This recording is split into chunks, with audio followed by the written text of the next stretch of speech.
నమస్కారం. ట్రంప్ గురించి చెప్పాలంటే అన్‌ప్రెడిక్టబుల్ అనే పదం మాత్రమే ట్రంప్‌ను విశేషీకరించడానికి ఇప్పుడు ఉపయోగించబడుతుంది. ట్రంప్ ఏం చేస్తున్నాడు? ఏం ఆలోచిస్తున్నాడు? అనేది ట్రంప్‌కు మాత్రమే తెలుసు.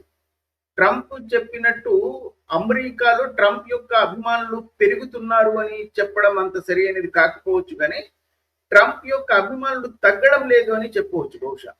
ట్రంప్‌కు ఒకవైపు శత్రువులు పెరుగుతూ ఉండవచ్చు అమెరికాలోను.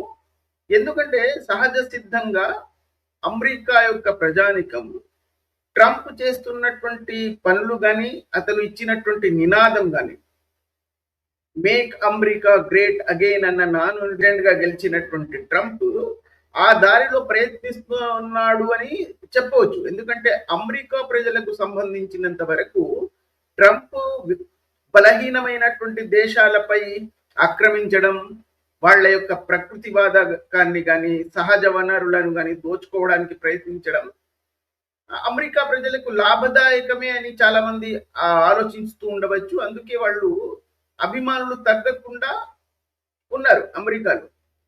ఒకవైపు ఇలా ఉన్నప్పటికీ వెనిజులాకు వెళ్ళి అధ్యక్షుడిని భార్యను పట్టుకొచ్చి అమెరికన్ జైలులో పెట్టడం ప్రజాస్వామ్యానికి సరికాదు. అయితే ట్రంప్ చెప్తున్నటువంటిది అమెరికా భద్రత చట్టబద్ధంగా నైతికంగా తప్పు కాదు అని.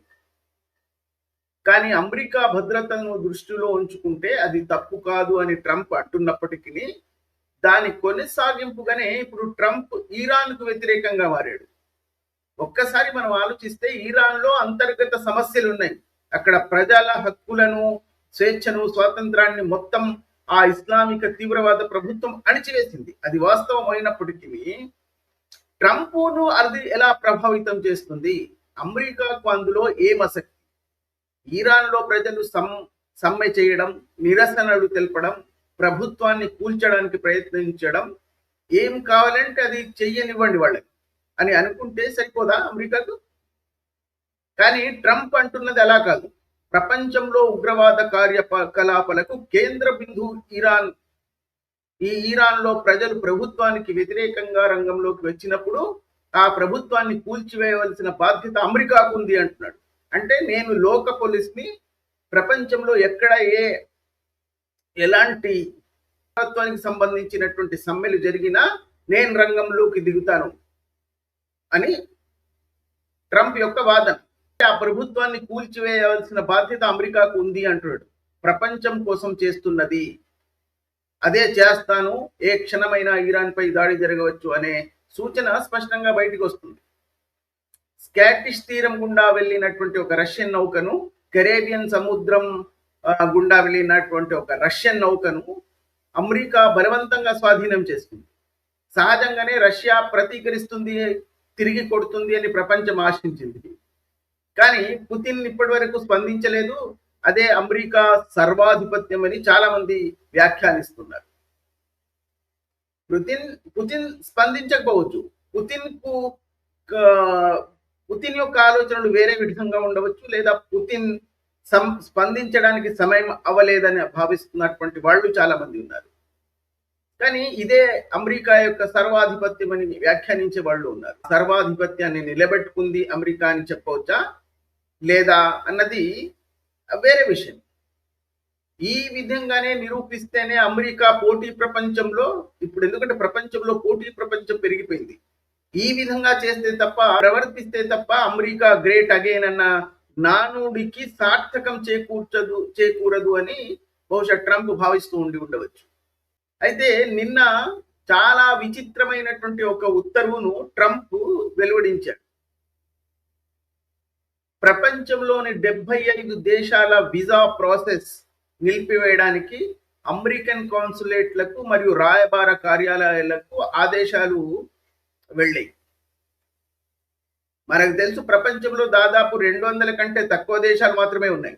వాటిలో 75 దేశాలలో, అంటే 1/3 దేశాలలో ఉన్న పౌరులను ఇక మీదట మీరు అమెరికాకు రాకూడదు అనేదే ట్రంప్ యొక్క ప్రకటన. అమెరికా అన్న దేశానికి ఎవరు రావాలి, ఎవరు రాకూడదు అన్నది అమెరికా ప్రభుత్వం నిర్ణయించాలి. అది వాళ్ళ హక్కు. అందులో ఎవరు తప్పు పట్టడానికి వీలు లేదు కూడా. అమెరికా అధ్యక్షుడిగా డొనాల్డ్ ట్రంప్ అధికారం ఉంది. ఆ దేశంలోకి ఏ దేశం నుంచి ప్రజలు రావాలి, ఏ దేశం నుంచి రాకూడదు అనే తీర్మానించే హక్కు అతనికే ఉంది. ఈ 75 దేశాలలో ఉన్న పౌరులు ఆ దేశం నుండి వలస వచ్చి అమెరికా జీవితానికి, సంస్కృతికి, ఆర్థిక వ్యవస్థకు సహకరించిన వారు ఉన్నారు అందులో 75 దేశాల నుంచి. అందువల్ల అది వివక్ష, జాతి వివక్ష, ఏ కారణం చేతనైనా అలా చేయవద్దని చెప్తున్నటువంటి వాళ్ళ సంఖ్య కూడా అమెరికాలో ఉన్నారు, అమెరికాలో ఉంది. మీ పని మీరు తీసుకోండి. ఈ అమెరికా అన్న ప్రభుత్వానికి, అమెరికా అన్న దేశానికి ఏ విషయం నిర్ణయించడానికే అమెరికన్ ప్రజలు నన్ను ఎన్నుకున్నారు, దానికి నేను నిర్ణయాలు తీసుకుంటాను, మీ పని మీరు చూసుకోండి అని ట్రంప్ యొక్క వాదన. నా దేశ భద్రత నా ప్రజలకు నాకు అప్పగించారు, అది నేను చేస్తాను అన్నది ఆయన యొక్క వాదన. 75 దేశాలు నిస్సహాయంగా లేవు. ప్రపంచంలో ఉద్భవిస్తున్నటువంటి ముఖ్యమైన దేశాలలో బ్రెజిల్ ఒకటి, రష్యా మరియు ఇరాన్ కూడా అందులో భాగమని చెప్పడంలో ఆశ్చర్యం లేదు. ఇప్పుడు అమెరికాలోకి రష్యా కానీ, రష్యన్ పౌరులు కానీ, ఇరాన్ పౌరులు కానీ రాకూడదు అంటే బహుశా దానికి కారణం ఉంది అమెరికాలో. ఎందుకంటే రష్యాతోనూ వాళ్ళకు సత్సంబంధాలు లేవు, ఇరాన్తో అంతకంటే లేవు. ఇలా అమెరికాకు సత్సంబంధాలు లేని శత్రువుగా ప్రఖ్యాపించినటువంటి దేశాల నుంచి, ఆ దేశాల నుంచి మాకు పౌరులు రాకూడదు మా దేశంలోకి అంటే అందులో బహుశా ఒక తర్కం కనిపిస్తుంది. ఆ వాదన కోసం అది సరి అయినది అయి ఉండవచ్చు గాక. రష్యాతో సమస్యను ఎలాగైనా పరిష్కరించుకోవడానికి డొనాల్డ్ ట్రంప్ చాలా ప్రయత్నించాడు, కానీ రష్యా లొంగడం లేదు. రష్యన్ పౌరులకు వీసాలు నిషేధిస్తే మనం తప్పు పట్టడానికి అవకాశం లేదు. ఇరాన్ విషయంలో కూడా అలాగే. ఏ క్షణంలోనైనా ఇప్పుడు ఇరాన్ పై దాడి చేయడానికి అమెరికన్ డొనాల్డ్ ట్రంప్ యొక్క సైన్యం సిద్ధంగా ఉందని చెప్పాలి. అయితే బ్రెజిల్ వంటి అత్యంత శక్తివంతంగా ఎదుగుతున్నటువంటి ఒక పెద్ద దేశం, ప్రపంచంలో అత్యంత ముఖ్యమైన దేశాలలో బ్రెజిల్ ఒకటి. రాబోయే శతాబ్దంలో ప్రపంచాన్ని నియంత్రించబోయే 5 లేదా 6 దేశాలలో బ్రెజిల్ ఉంటుంది. ఆ బ్రెజిల్ ప్రజలకు అమెరికా వీసా అవసరం లేదు. పోనీ విలువైనంత సంపన్న దేశాలలో ఒకటి. కువైటీయులకు కూడా ఇక మీదట యుఎస్ వీసా దొరకదు అని డొనాల్డ్ ట్రంప్ ప్రఖ్యాపిస్తున్నాడు. 21వ తేదీ నుండి దీనిని అమలు చేయాలని అన్ని రాయబార కార్యాలయాలకు బలమైనటువంటి ఆదేశం జారీ చేయబడింది. ఈ దేశాలకు ప్రస్తుతానికి వీసాలు ఇవ్వద్దని రాయబార కార్యాలయాలకు సూచించబడింది. వీసా కోసం దరఖాస్తు చేసుకున్నట్లయితే ఆ ప్రక్రియను తత్కాలం నిలిపివేయండి.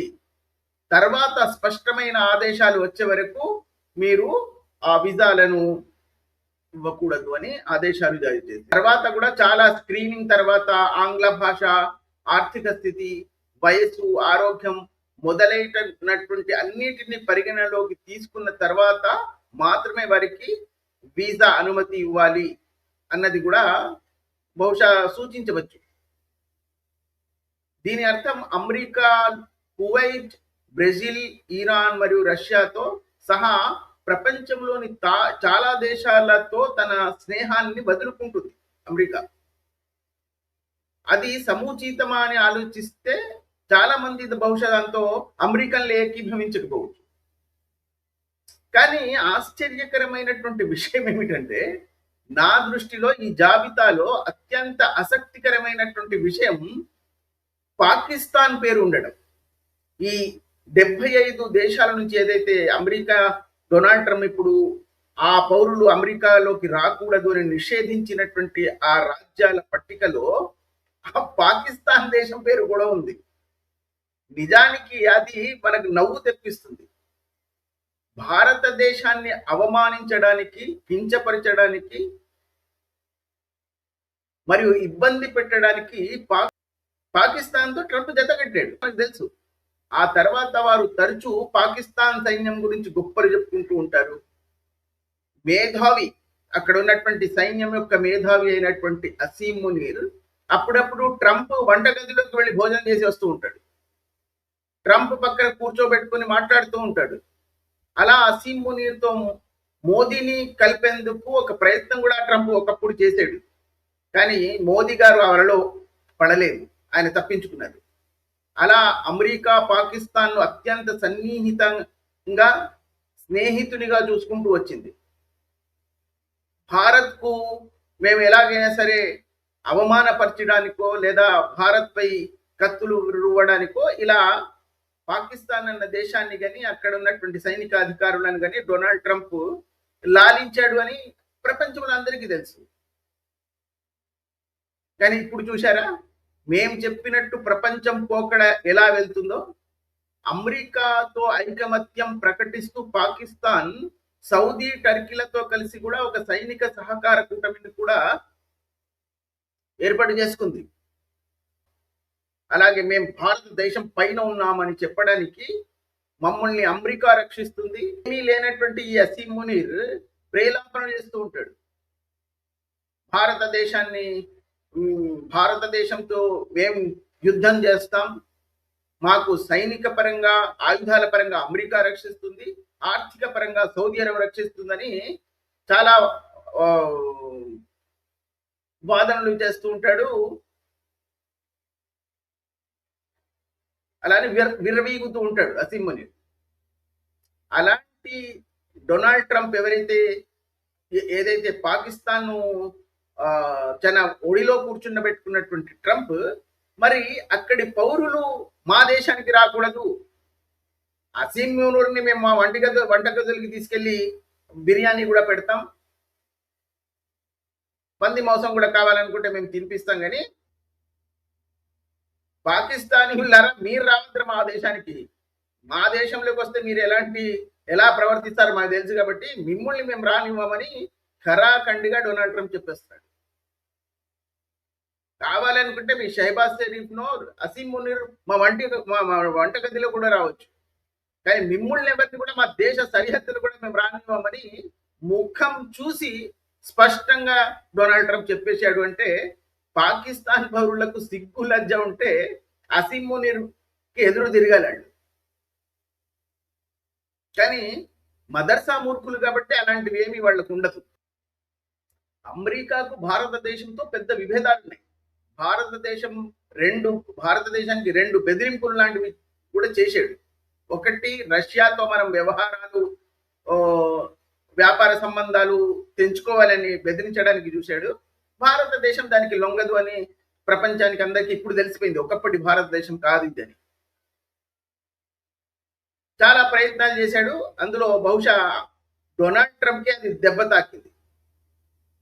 అమెరికాకు ఎగుమతి చేసే ఏదైనా ఉత్పత్తికి 75% పన్ను చెల్లించాలి అని ఇప్పుడు నిబంధనలు పెట్టాడు. ఇరాన్తో ఆర్థిక లావాదేవీలు ఉన్నాయని మరో 25% అదనపు సుంకం విధించబోతున్నాడని కూడా ఏవేదో పెడుతూ ఉంటాడు.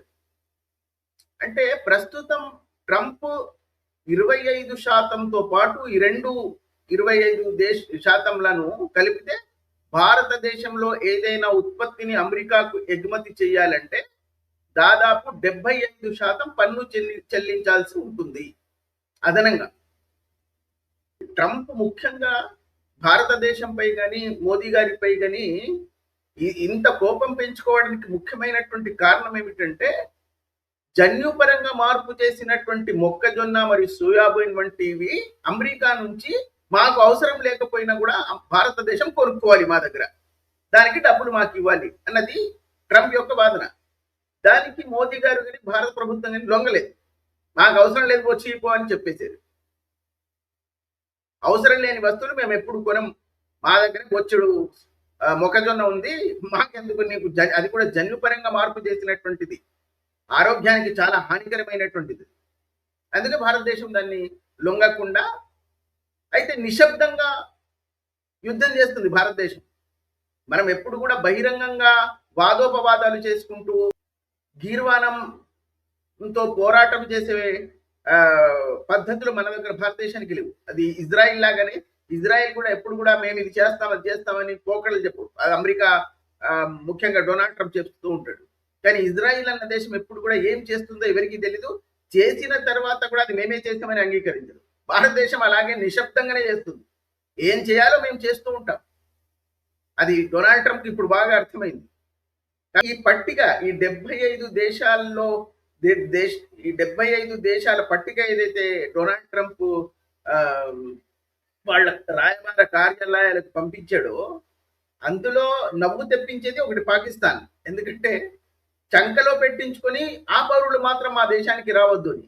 ఇంకో ఆశ్చర్యకరమైనటువంటి విషయం ఏమిటంటే భారతదేశంతో ఇన్ని సమస్యలు ఉన్నప్పటికీ భారతదేశంలో నుంచి ఎగుమతులు దిగుమతుల మీద ఇన్ని సమస్యలు సృష్టించినప్పటికీ ఆ 75 దేశాలు ఏదైతే ఆ పౌరులు మా దేశానికి రాకూడదని నిషేధించినటువంటి ఆ దేశాల పట్టికలో భారతదేశం లేనే లేదు. అంటే భారతీయులు అమెరికాలోకి వెళ్ళవచ్చు.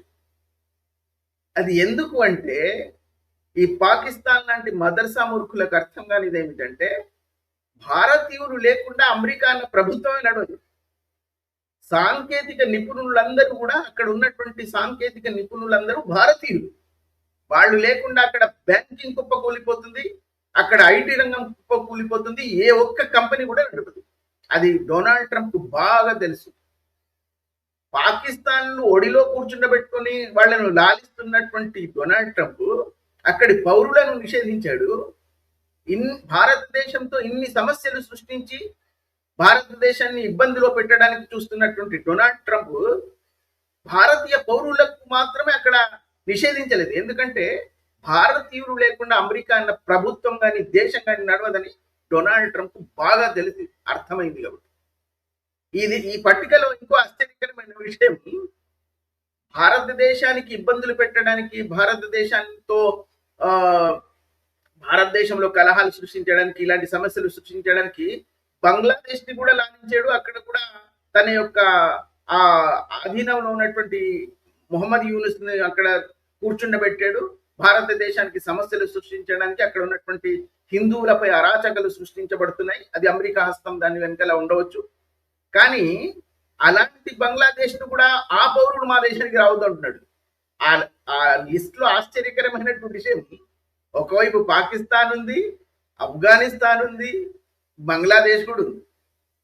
ఈ పౌరులు మా దగ్గరికి ఎవ్వరి రావద్దు, ఈ జిహదీలకు మేము ఇక్కడ రానివ్వమని డొనాల్డ్ ట్రంప్ విద్యావంతులు కానీ గొప్పవాళ్ళు ఎవరున్నది డొనాల్డ్ ట్రంప్ లోపల బాగా తెలుసు అన్నదే ఈ పట్టిక సూచిస్తుంది. కేవలం తన స్వార్థం కోసం పాకిస్తాన్ ను బంగ్లాదేశ్ ను లాలిస్తున్నాడే తప్ప ఆ దేశాలపై గౌరవం కానీ ఆ దేశాల పౌరులపై గౌరవం కానీ ఏమీ లేదు అన్నది స్పష్టంగా తెలుస్తుంది. భారతదేశంతో శత్రుత్వాన్ని సృష్టిస్తున్నటువంటి డొనాల్డ్ ట్రంప్ భారతీయ పౌరుల్ని మాత్రం నిషేధించలేకపోతున్నాడు. నిషేధిస్తే అమెరికా మొత్తం కుప్పకూలిపోతుంది అన్నది డొనాల్డ్